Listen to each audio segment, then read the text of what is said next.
7 de octubre de 2023. Hamás ataca a civiles israelíes con una violencia sin precedentes. El grupo islamista llama a su operación Inundación de Al-Aqsa, en referencia a la mezquita de Jerusalén, a 70 kilómetros de Gaza. Ismail Haniyeh, líder político de Hamás en el exilio hasta su muerte el 31 de julio de 2024, pronuncia un discurso en televisión. Posa delante de una foto de la explanada de las mezquitas de Jerusalén. Les advertimos al mundo de lo que está ocurriendo en Jerusalén y en la mezquita de Al-Aqsa. Aunque el mundo entero guarde silencio, nosotros no callaremos. Hemos dicho, no jueguen con fuego, no crucen la línea roja, pero se han tapado los oídos y los ojos. El ataque de Hamás se produce en un momento de acercamiento entre Israel y los países árabes. Después de los Emiratos Árabes Unidos y Marruecos, Arabia Saudí también quiere normalizar sus relaciones con Israel como parte de los acuerdos de Abraham. Los islamistas palestinos lo consideran una traición. Para ellos, supone entregar Jerusalén y la mezquita de Al-Aqsa a Israel. A esos gobiernos no les interesa la mezquita. La mezquita necesita un Estado que la defienda, como las mezquitas de la Meca y Medina, que tienen un Estado que las defiende.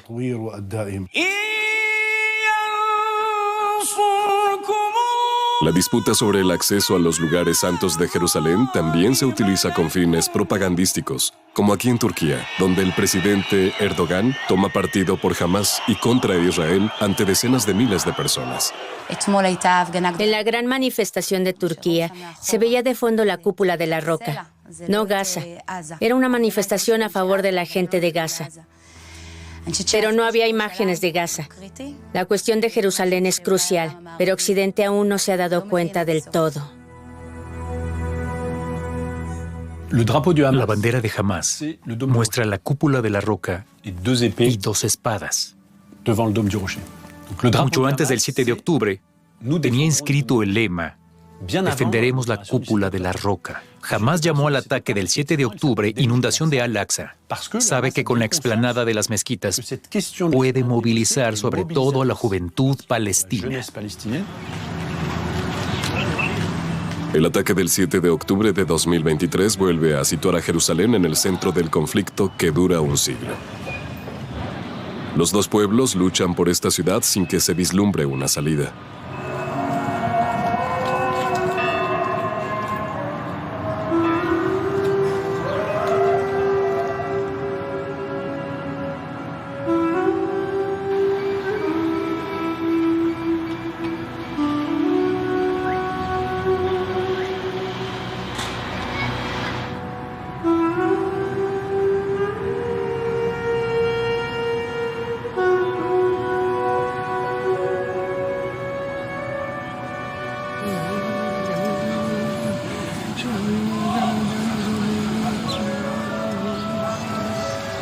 Jerusalén, cuna del judaísmo y del cristianismo, tercera ciudad santa del Islam. Tanto israelíes como palestinos la reclaman como capital y no hay perspectivas de una solución política. Judíos, cristianos y musulmanes conviven en Jerusalén, pero sus aspiraciones, a menudo antagónicas, parecen impedir cualquier reconciliación.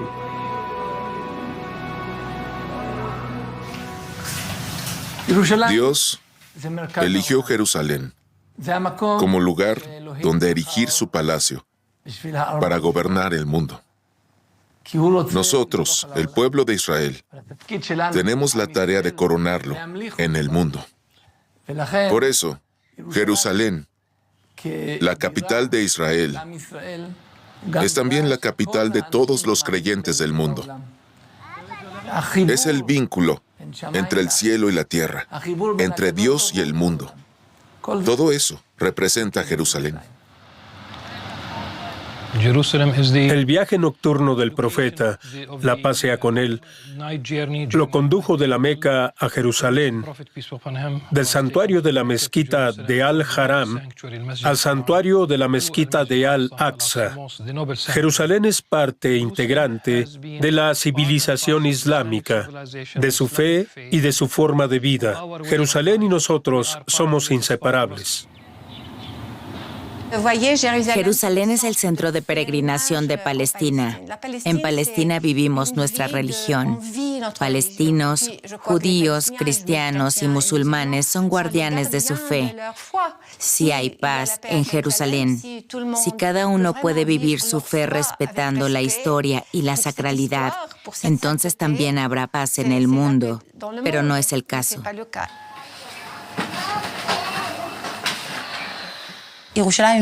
Jerusalén es un microcosmos. Lo que ocurre a pequeña escala en Jerusalén ocurre a gran escala en el mundo. Es como si aquí latiera un corazón desde el que todo irradia. Hay que verlo todo sutilmente, verlo en un contexto más amplio. Cualquiera que viva en Jerusalén y esté lo suficientemente cerca de esta realidad, siente lo que ocurre aquí. Jerusalén es la cuna de las tres religiones monoteístas: judaísmo, cristianismo e islam. El 60% de la humanidad pertenece a una de esas religiones o está culturalmente vinculada a ella. Eso significa que prácticamente 2/3 de la humanidad tienen sus raíces espirituales o culturales en Jerusalén. La dimensión religiosa y simbólica de Jerusalén marca el conflicto palestino-israelí y complica cualquier intento de encontrar una solución política. A veces desearía que el significado simbólico de Jerusalén se dejara un poco de lado para que la vida fuera posible. Pero eso no ocurrirá. Al contrario, cuanto más dure este conflicto, mayor será el significado simbólico de la ciudad. Si se pregunta a 10 habitantes de Jerusalén, cada uno va a definir la ciudad a su forma. Una ciudad judía, una ciudad árabe, la ciudad santa, la ciudad de todos. Una ciudad cualquiera. Ante esta crisis de identidad hay que crear algo unificador, pero por desgracia cada uno actúa por su cuenta.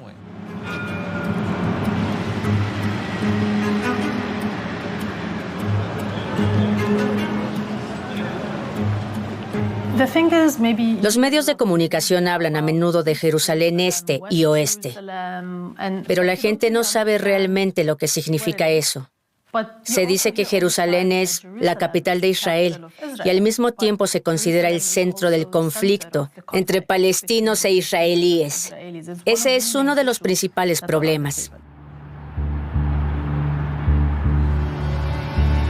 Los palestinos aspiran a establecer su capital en la parte oriental de la ciudad, conquistada y anexionada por Israel en 1967. Sin embargo, los israelíes consideran que toda Jerusalén es su capital. La explanada de las mezquitas y el monte del templo se encuentran en el centro de la ciudad y del conflicto. Donde hoy se erigen la mezquita de Al-Aqsa y la cúpula de la roca, estuvo antiguamente el templo judío de Salomón, del que solo queda el muro de las lamentaciones. Pero, ¿cómo se convirtió Jerusalén en el centro del conflicto palestino-israelí? De 1516 a 1917, la ciudad perteneció al Imperio Otomano. Tras la Primera Guerra Mundial, los británicos expulsaron a los otomanos de Jerusalén y recibieron de la Sociedad de Naciones, precursora de Naciones Unidas, un mandato sobre Palestina.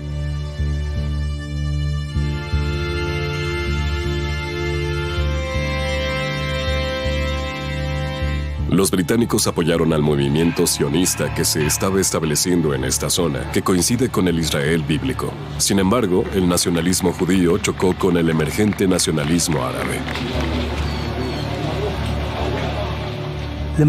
Para musulmanes y árabes, era problemático que el monte del templo y Jerusalén estuvieran en manos de infieles, de británicos infieles y luego de judíos infieles. Algunos sintieron que el lugar estaba amenazado. Otros aprovecharon la situación para agitar los ánimos en la región y provocar disturbios y violencia contra los judíos. La mezquita de Al-Aqsa ha estado amenazada desde 1917, desde la conquista británica del territorio y la invasión de Jerusalén por el ejército británico. Los disturbios de 1929 son una muestra de ello. La mezquita de Al-Aqsa sigue en peligro hoy porque continúa ocupada. Ese peligro solo acabará cuando termine la ocupación. En agosto de 1929 se produjeron los primeros grandes enfrentamientos en el mandato británico de Palestina, en la ciudad vieja de Jerusalén, más concretamente en el muro occidental. Los musulmanes lo llamaron Al-Burak y los cristianos Muro de las Lamentaciones. Desencadenante de los disturbios fue el hecho de que las comunidades judías que rezaban allí desde mediados del siglo XVI se habían vuelto cada vez más numerosas y reclamaban el espacio para sí. Eso provocó conflictos con los vecinos y sobre todo con los musulmanes. Primero hubo disturbios en Jerusalén, luego en Hebrón y en Safed. Más de 300 personas murieron. Algunos historiadores se refieren a los enfrentamientos de agosto de 1929 como el año cero del conflicto palestino-israelí.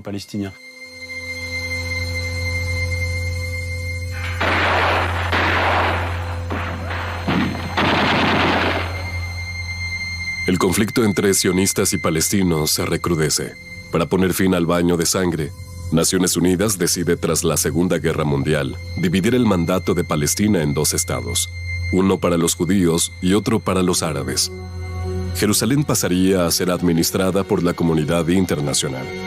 Los judíos aceptan el plan, los países árabes lo rechazan. Un día después de la fundación del Estado de Israel, el 14 de mayo de 1948, estalla la primera guerra árabe-israelí.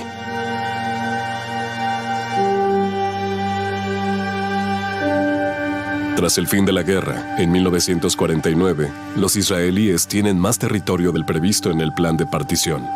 Jordania ocupa la Cisjordania, que debía ser el Estado palestino. Jerusalén queda dividida, una parte israelí y otra jordana. La línea del armisticio, llamada Línea Verde, atraviesa la ciudad. La guerra de 1948 creó claras fronteras étnicas, los jordanos viviendo a un lado e israelíes al otro, palestinos a un lado y judíos al otro. Desde el punto de vista étnico, había una clara división.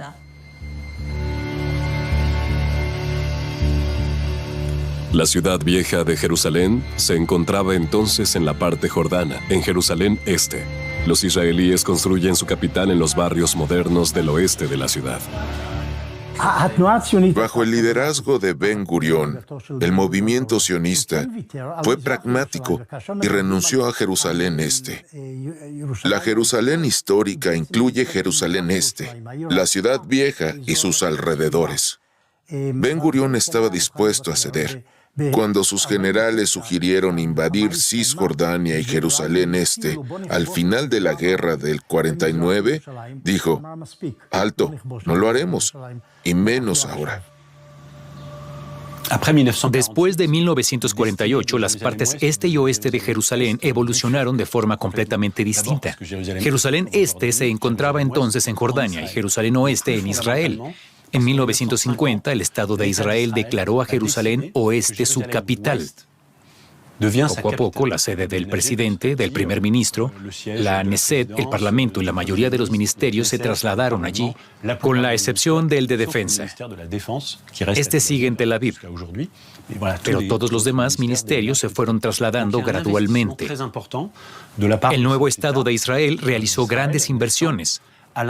Jerusalén Este, que se encontraba entonces en Jordania, experimenta un proceso contrario. Jordania decide que su capital sea Amán.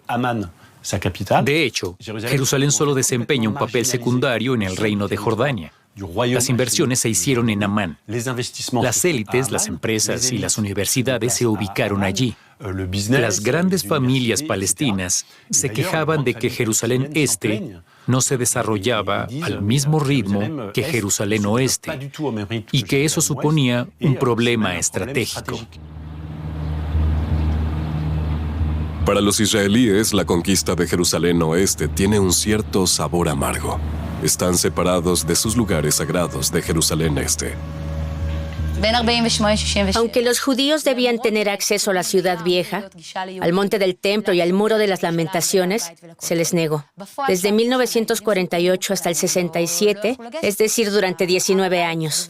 Claro que no habían tenido acceso al monte del templo durante siglos, pero a los judíos se les debería haber permitido visitar el muro de las lamentaciones como lugar judío, pero no se les permitió. Además, en esos 19 años, Jerusalén o el monte del templo ni siquiera fueron muy importantes para el mundo musulmán. Jordania incluso descuidó esa zona y ni siquiera construyó o invirtió allí. Jordania empezó a invertir en Jerusalén a principios de los años 60. El objetivo era desarrollar Jerusalén Este, ampliar el aeropuerto jordano de Calandia en Jerusalén, fomentar el turismo y renovar la explanada de las mezquitas. Había que reparar la cúpula de la roca, había que reparar el Santo Sepulcro, había que repavimentar las calles e instalar alumbrado público. Todo eso estaba en marcha cuando comenzó la Guerra de los 6 días.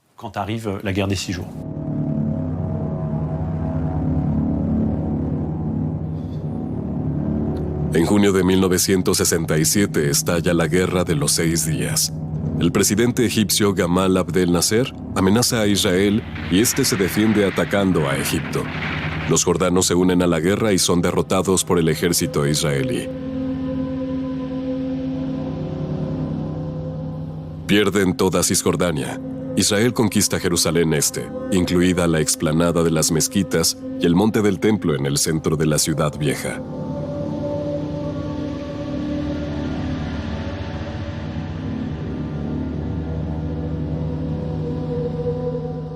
Fue una gran victoria. Con ella regresamos a partes de la tierra de Israel que, según la Biblia, pertenecen al pueblo de Israel. Israel conquista el lugar simbólico de la identidad nacional y religiosa de los palestinos. Desde una perspectiva islámica y musulmana, la mezquita de Al-Aqsa abarca toda la explanada y no solo la gran mezquita en la parte sur. En el Islam se denomina mezquita al-Qibla, porque define la Qibla, es decir, la dirección de la oración. Los musulmanes rezan mirando hacia la Meca. La cúpula de la roca se encuentra en el centro de la mezquita de Al-Aqsa. He leído en muchas crónicas y cuadernos de viaje musulmanes que la mezquita de Al-Aqsa es una mezquita al aire libre, o sea que toda la explanada es la mezquita. Yo tenía 9 o 10 años en 1967 y aún recuerdo bien los acontecimientos. Para nosotros, eso fue una ofensa. Nadie debería estar en la mezquita e interferir en el uso de nuestros lugares sagrados. Eso no debería haber ocurrido. Deberían haber abandonado el lugar. Se debe volver al status quo histórico anterior a la guerra de 1967. El gobierno israelí cede la supervisión de la explanada a la fundación islámica Waqf, que está bajo control de las autoridades jordanas. Israel prohíbe a los fieles judíos rezar en el monte del templo, pero les permite visitarlo en silencio. Para ellos se crea un santuario alternativo, otra explanada más abajo frente al muro de las lamentaciones.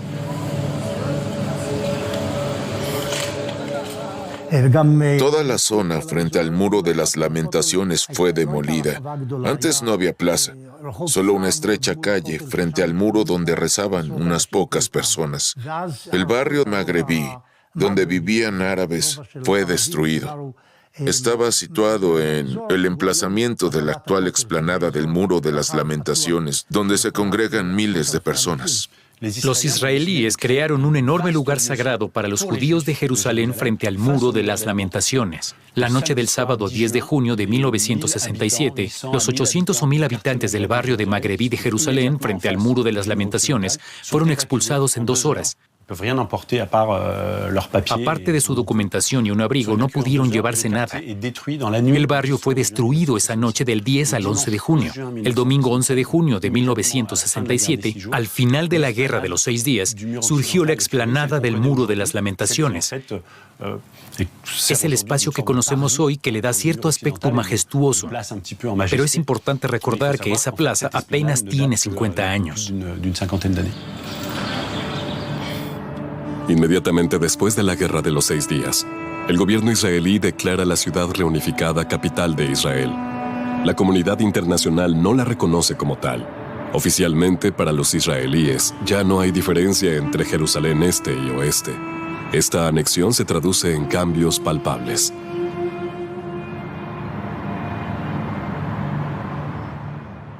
Destruyeron los muros de separación, eliminaron las fronteras y abrieron las calles. La ciudad está reunificada, dijeron, y eso se hizo tangible. Jerusalén era el corazón de ese territorio ocupado en 1967. Yo tenía entonces casi 14 años y estaba conmocionada.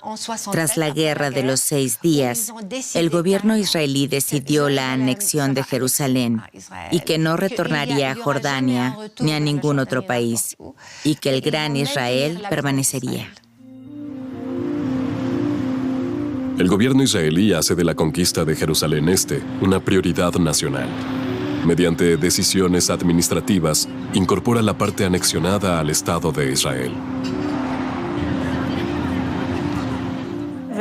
En esta zona se aplicó la ley israelí, una clásica anexión. Todas las instituciones de Jerusalén Este quedaron subordinadas a las instituciones israelíes. El Ayuntamiento Árabe de Jerusalén Este intentó cooperar con el Ayuntamiento de Jerusalén, pero fue disuelto. Y el alcalde desterrado a Jordania. El mensaje era claro: esto es ahora Israel. Tras la anexión de Jerusalén Este, Israel comienza a poblar la parte árabe de la ciudad, violando el derecho internacional. Se planifican 4 nuevos grandes asentamientos judíos para crear una continuidad de barrios israelíes y aislar la Jerusalén árabe de la vecina Cisjordania. Esta se encuentra ocupada, pero no anexionada. Entre finales de los años 60 y principios de los 70, hubo 3 oleadas de expropiaciones en la parte oriental de la ciudad. Más de 1/3 del terreno fue expropiado para construir asentamientos israelíes. No son asentamientos israelíes como en Cisjordania, con 100 familias aquí y 200 allá. Se trata de barrios enormes o incluso pequeñas ciudades que forman parte del área metropolitana de Jerusalén. En la actualidad, más de 200,000 israelíes viven en esos barrios, que se han convertido en parte de Jerusalén. Pero no se trata de los típicos colonos radicales, como en Cisjordania, sino de israelíes que representan todas las tendencias políticas, incluida la izquierda laica. Todas estas medidas han llevado a la eliminación de la línea verde. Esto es un éxito para Israel. La línea verde ha desaparecido.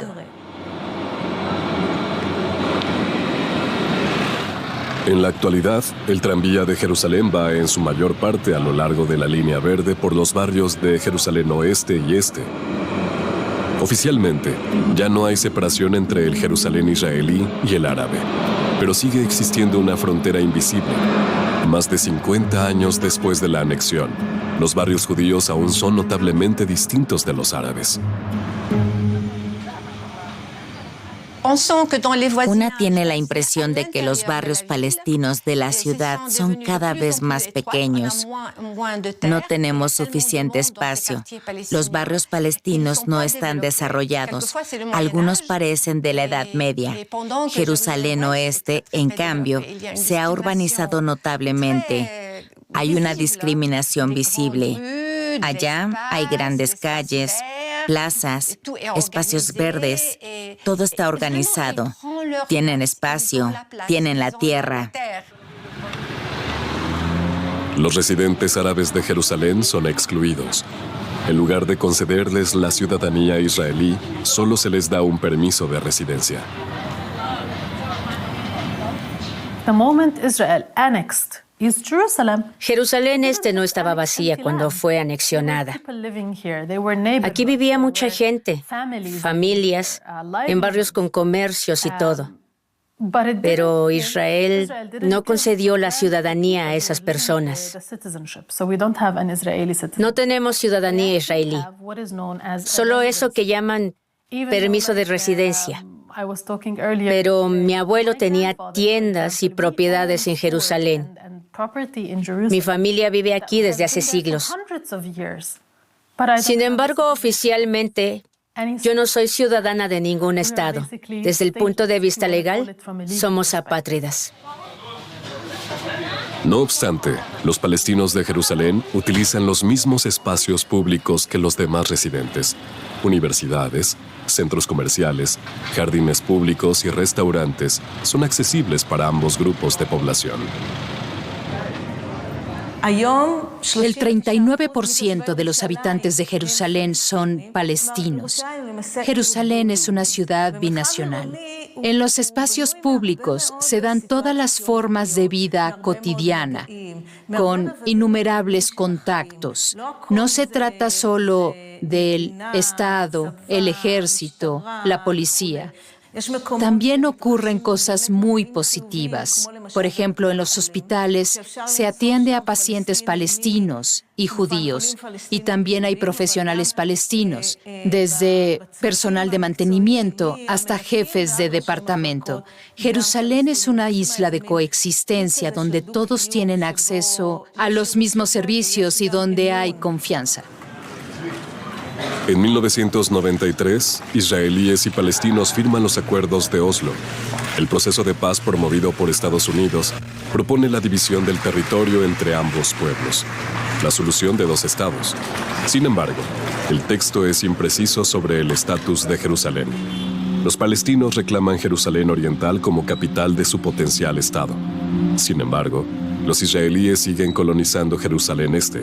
Construyen el gigantesco asentamiento de Har Homa, que separa Belén de Jerusalén. Las cosas empeoraron tras los acuerdos de Oslo. Por extraño que parezca, la ocupación se hizo aún más explícita. Estaba claro que Israel mantendría y ampliaría su presencia en Jerusalén Este y la capitalidad.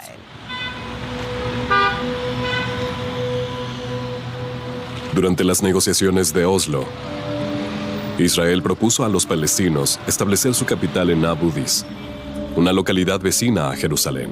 Incluso se construyó allí un parlamento.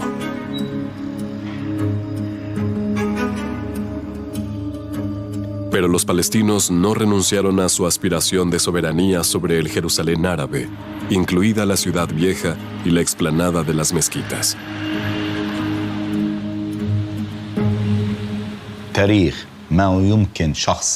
Nadie puede deshacer la historia.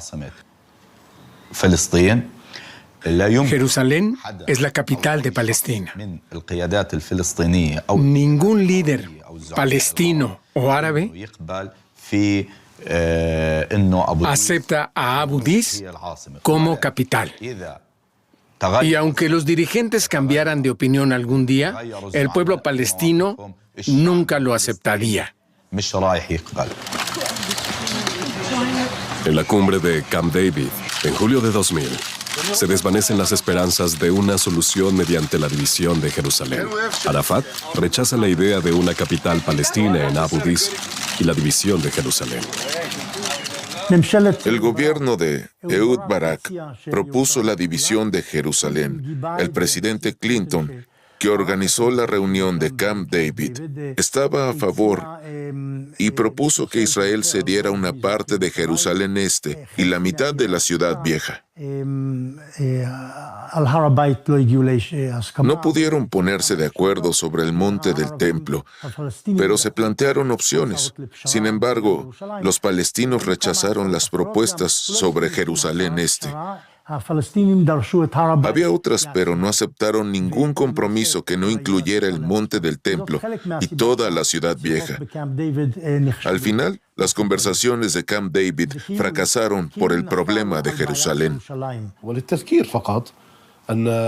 El fracaso de Camp David en la cuestión de la mezquita de Al-Aqsa y el Muro de los Lamentos fue una de las razones de la Segunda Intifada.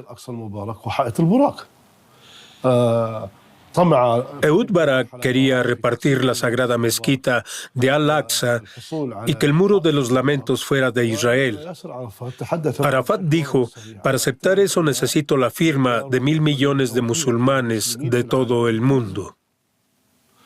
Porque los palestinos que viven allí se consideran guardianes de ese lugar sagrado, independientemente de que sean religiosos o no. Después de la cumbre de Camp David, el presidente estadounidense Clinton culpó a Arafat del fracaso de las negociaciones.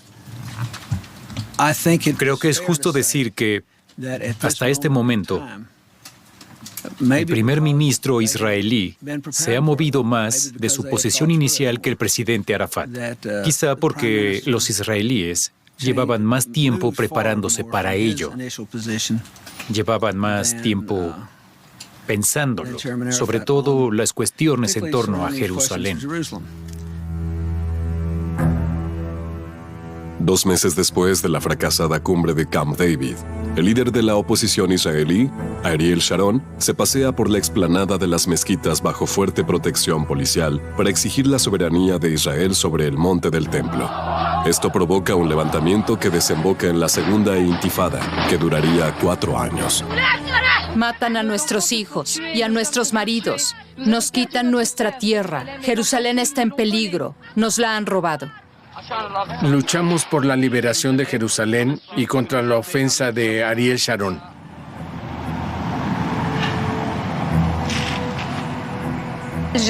Jerusalén fue el detonante de todas las intifadas de la historia. Mi generación está muy desilusionada. Nací unos años antes de las negociaciones de Oslo. Vivimos el fracaso de Oslo. Vivimos los atentados. Extendimos la mano para ofrecer paz y fuimos atacados. No hay un cruce en Jerusalén donde no haya explotado un autobús. Además, diversos fenómenos de la sociedad judía han provocado un declive económico y demográfico en Jerusalén. Cada vez más gente abandona la ciudad.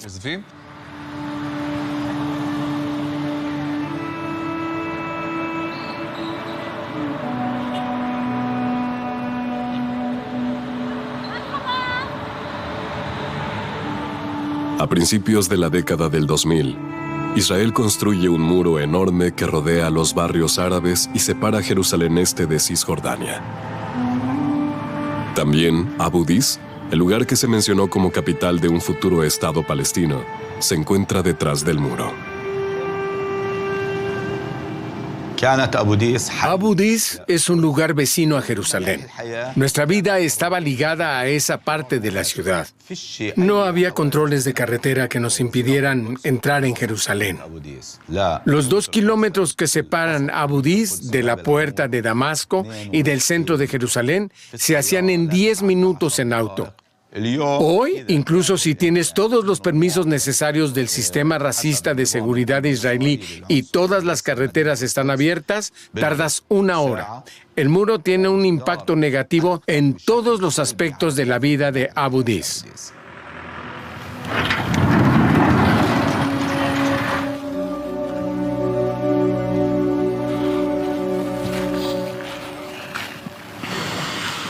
El muro destruyó la esperanza de los palestinos de que Jerusalén Este fuera su capital, pues la isla de Cisjordania, donde viven la mayoría de los palestinos.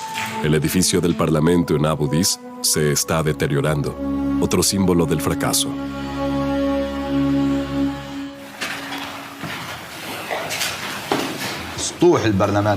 Desde el tejado del Parlamento se ve toda Jerusalén.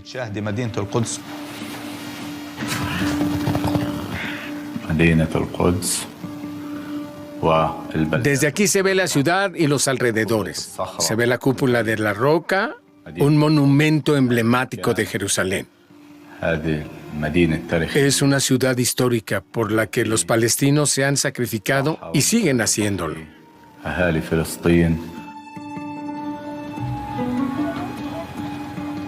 Mientras los palestinos son aislados de la ciudad vieja, los israelíes construyen sus asentamientos incluso en el centro del Jerusalén árabe, como el barrio palestino de Silwan, cerca de la explanada de las mezquitas. Cientos de familias judías viven ahora en Ir David, la ciudad del rey bíblico. También la familia de Talia Cohen.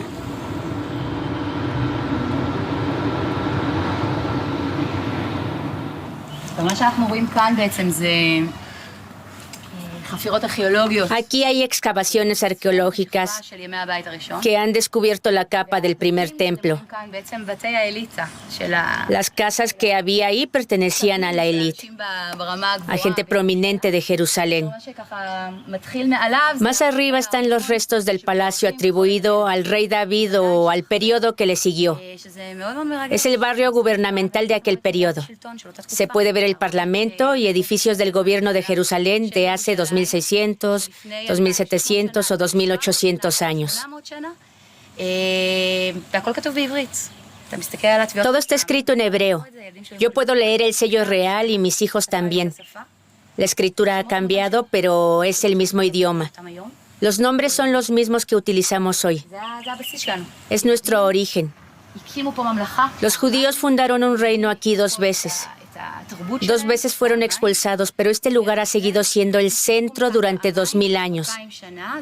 3 veces al día recordamos a Jerusalén en la oración. Al final de una celebración decimos, el año que viene en Jerusalén. Cuando se rompe una copa en una boda decimos, si me olvidara de ti, Jerusalén. Jerusalén nunca fue para nosotros una anécdota o un cuento del siglo XIX, sino que siempre estuvo viva. De lo contrario, no habría funcionado. Durante siglos nos hemos esforzado por volver. Y cuando hubo una oportunidad histórica, se hizo realidad. La voluntad de hacerlo fue el resultado de una aspiración incesante.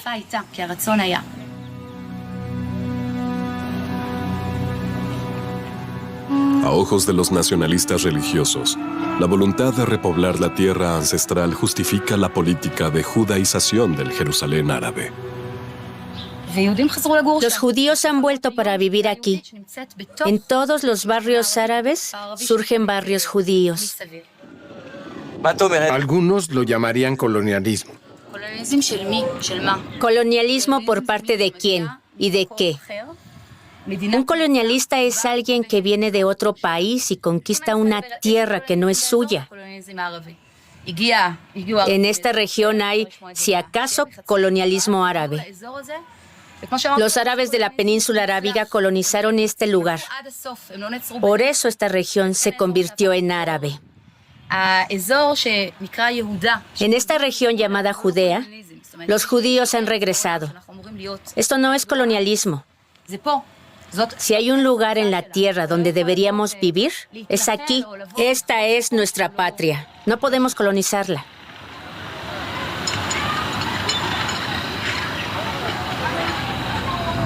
En 2017, Israel logra un importante éxito diplomático.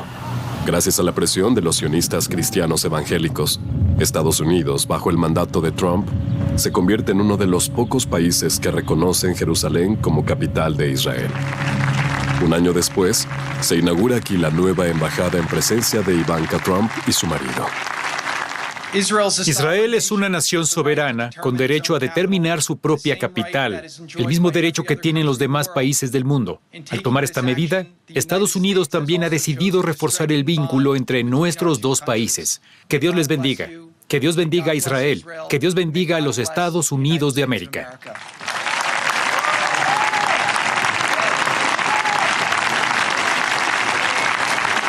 En Jerusalén, el rey David fundó nuestra capital hace 3000 años. En Jerusalén, el rey Salomón construyó nuestro templo, que existió durante siglos. En Jerusalén, los judíos exiliados de Babilonia reconstruyeron el templo, que permaneció en pie durante siglos. Y fue aquí, en Jerusalén, 2000 años después, donde los soldados de Israel pronunciaron 3 palabras inmortales. El templo está en nuestras manos. Palabras que impulsaron el espíritu de toda la nación. Estamos en Jerusalén y aquí nos quedaremos.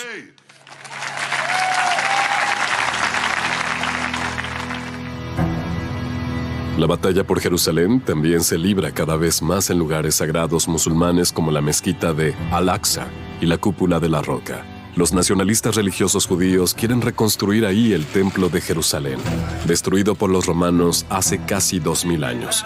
El activista judío de derechas, Yehuda Glick, es el rostro de este proyecto. Aquí estamos. Desde acá se puede ver la ubicación del templo. Aquí estamos e invocamos a Hashem. Padre nuestro que estás en los cielos, roca y salvador de Israel, bendice al Estado de Israel, semilla de nuestra redención. Protégelo con tu bondad y extiende sobre él el abrigo de tu paz. Envía tu luz y tu verdad a dirigentes y consejeros y guíalos en la dirección que te parezca buena. Desgraciadamente, los 2 primeros templos fueron destruidos, pero nuestros profetas nos anunciaron que el tercer templo será una casa de oración para todas las naciones, para siempre. La gran mayoría de los musulmanes cuestionan la existencia de un templo judío en la antigüedad. Según ellos, el monte del templo siempre fue musulmán. Según nuestra fe, la mezquita de Al-Aqsa se construyó antes que todas las religiones. Adán, la paz sea con él, la construyó antes de la creación, antes de los profetas y de todos los enviados. La mezquita fue creada para la práctica de la fe en el culto. No hay templo para los judíos, sino una mezquita. Salomón construyó una mezquita, no un templo.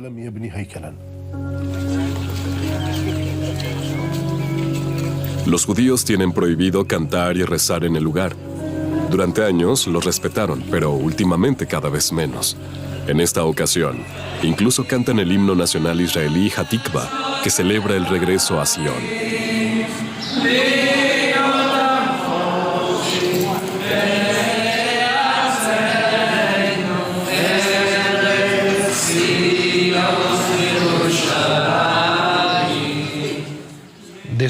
Fueron a la parte oriental de la mezquita a realizar sus actividades e incluso a rezar. El hecho de que llevaran la bandera israelí y cantaran el himno nacional israelí era claramente una expresión de nacionalismo, era política, por supuesto.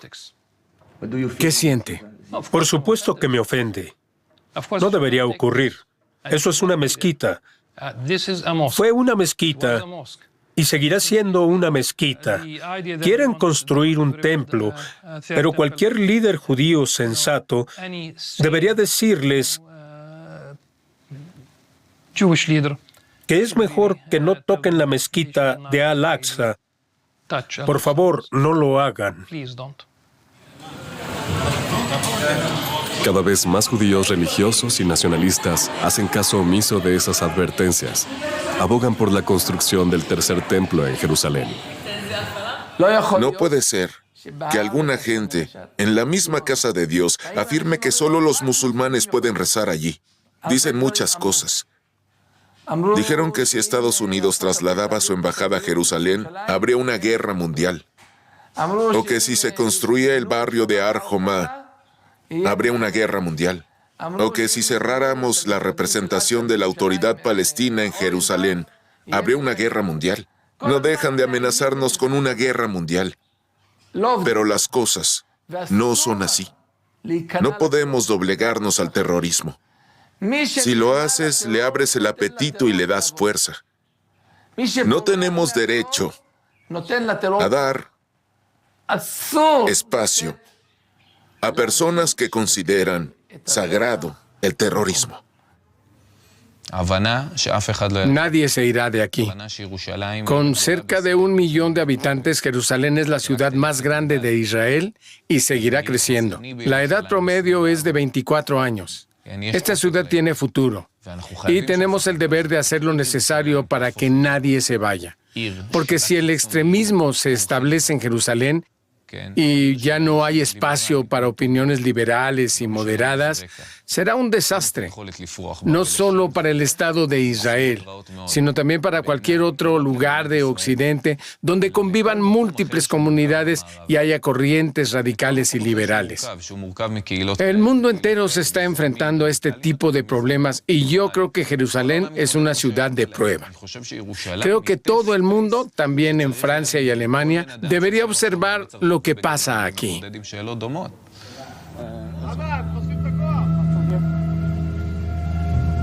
Jerusalén y la mezquita de Al-Aqsa también proyectan su sombra sobre la guerra en Gaza, la más mortífera desde 1948.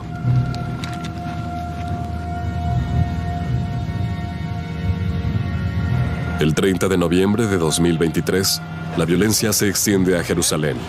2 hombres armados de Hamás disparan contra transeúntes y matan a 4 israelíes. Después son abatidos por un soldado. Otro episodio de la batalla por Jerusalén.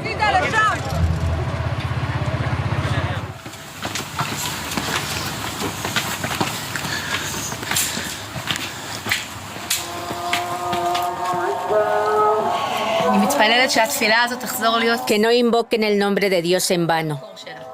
Porque dicen, Dios es grande, y rezan en nombre de Dios. Pero esa oración va acompañada de asesinatos. Dios quiera que la oración recupere su sentido original.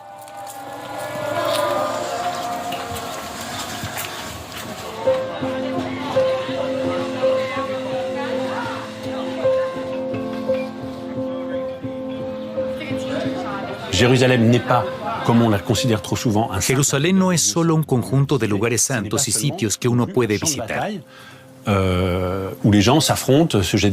Tampoco es solo un campo de batalla donde la gente se tira piedras o se matan unos a otros. Eso es lo que vemos en la televisión cuando hay atentados o enfrentamientos. Pero esta es una ciudad en la que, en este momento, 900,000 personas conviven o simplemente viven. La gente no necesariamente se habla, pero se respeta. No hay confrontación. El encuentro de diferentes puntos de vista forma parte de la urbanidad y de la historia universal de todas las ciudades. Esto también es concebible también en Jerusalén. La premisa es un acuerdo político, que ojalá se alcance algún día.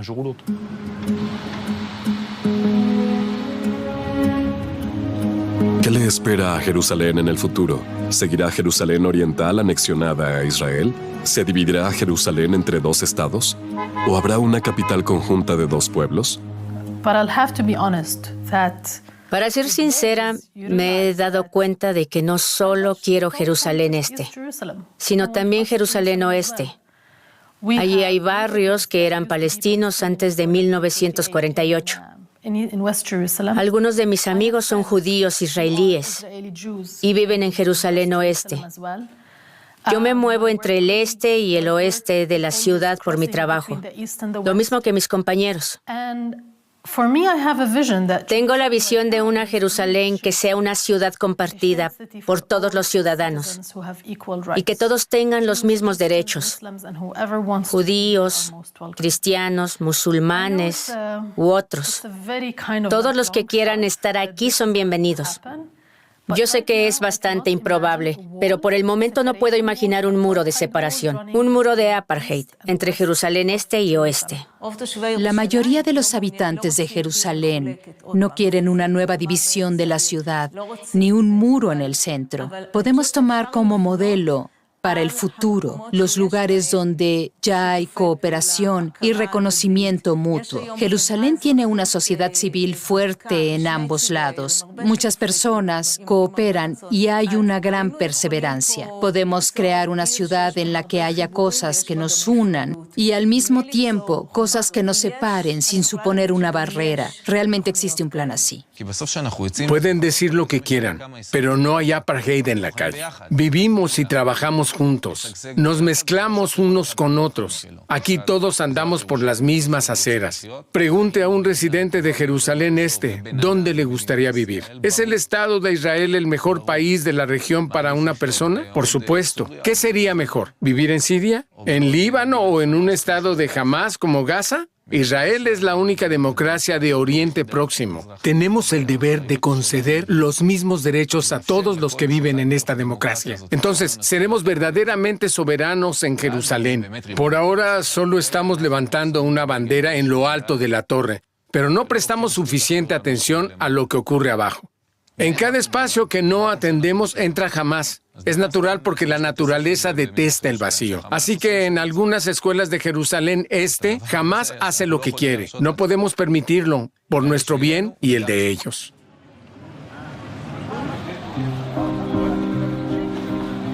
¿Conducirá la guerra que se inició el 7 de octubre de 2023 a una solución política de un conflicto casi centenario? El destino de Jerusalén sigue dependiendo de los acontecimientos que están desgarrando el Oriente Próximo.